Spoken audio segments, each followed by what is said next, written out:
Prince Harry is expected to make a brief visit to Prince Charles as his main residences of Highgrove and Clarence House could be unsafe for his privacy, a royal correspondent suggested.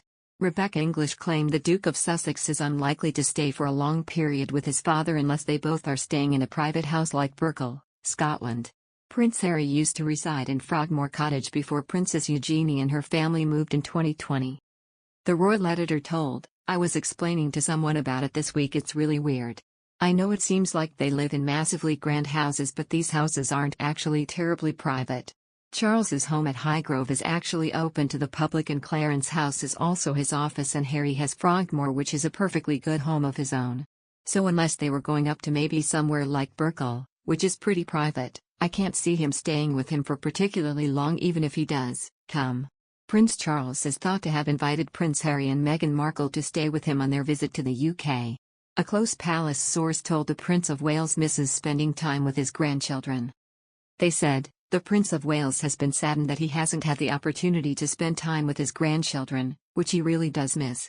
He is a fantastic grandfather and loves playing the role immensely, and it's certainly fair to say he feels there is something missing from his life without the ability to get to know Harry's children. This is something he is hoping to remedy, which is why he made the gesture for Harry, Meghan, and the children to stay with him if they wanted to, whenever they may come home for a period of time." Prince Charles is believed to have extended an olive branch to his youngest son over his concerns he will criticize Camilla, the Duchess of Cornwall, in his memoir. However, the duo are reported to have exchanged a few good-natured phone calls over the last couple of months. An insider told, "There has been a definite thaw in relations between Harry and Charles. They are on much better terms and have been having friendly chats and video calls. It has been suggested to Harry he may live to regret any lingering family bitterness, and he has taken that on board. There is a feeling he is coming back more into the fold and wants to be closer to his family." Charles has reportedly told aides he fears his younger son's new book will be an excoriating takedown of the Duchess of Cornwall, particularly in the early years of the couple's romance.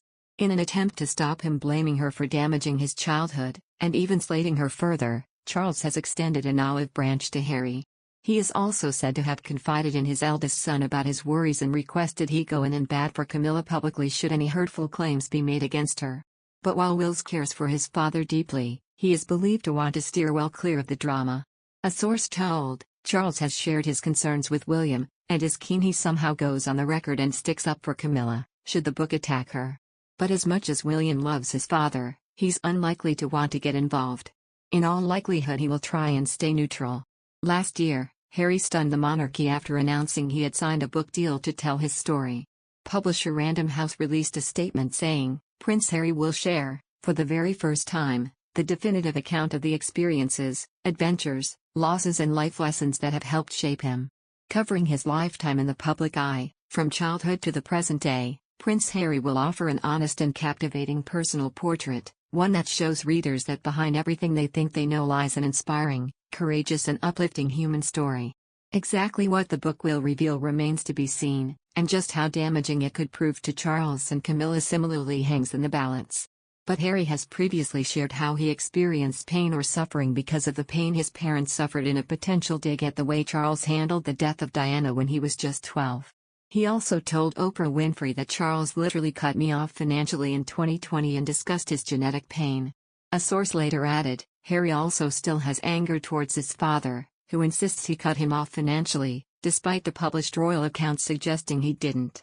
Unease is said to bubbling in the firm about the reputational harm the memoir might do ahead of the Queen's Platinum Jubilee next month. An insider last night said, "Forget the Prince Andrew saga, the main topic of discussion at Clarence House is Harry's book, and the reputational damage it could very well do." There are concerns about Harry's recollections of Camilla's entry into the royal family, and how her long-running romance with Charles damaged him from a young age. Harry is fiercely loyal and protective of his late mother and her legacy, and didn't approve of Camilla sweeping in as the great love of his father's life.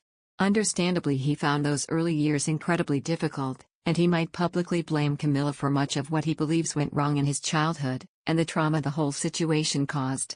Charles is deeply protective of Camilla. The last thing he needs, especially in a year of celebration that should be all about the Queen, is an excoriating takedown of Camilla at a time when people have finally taken her to their heart.